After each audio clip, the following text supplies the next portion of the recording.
یہاں قوم یہ راگ الاپ رہی ہے کہ نبی پاک نے 63 سالہ زندگی میں ایک مرتبہ میلاد نہیں کیا. میں نے کہا اگر سینے میں دھڑکتا دل رکھتا ہے، اگر ایمان تیرا کامل ہے، اگر تیرے دل میں میرے نبی کی محبت ہے، عشق ہے، تو خدا کی قسم تو کہتا ہے میرے نبی نے 63 سالہ زندگی میں ایک مرتبہ میلاد نہیں کیا.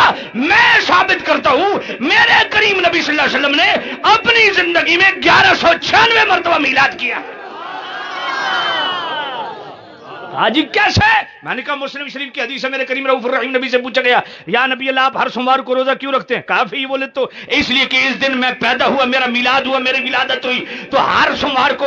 اگر جناب والا اظہار نبوت کے بعد کی بات کرو تو جناب اظہار نبوت کے بعد دن گنو کتنی سومواریں آئی ہیں ان 23 سالوں میں. میرے کریم رؤوف الرحیم نبی ہر سوموار کو اپنی میلاد کی خوشی کرتے ہیں. یہ جناب ٹوٹل لگاؤ تو 1196 مرتبہ میرے کریم نبی نے اظہار نبوت کے بعد، اعلان نبوت کے بعد خود اپنا میلاد منایا.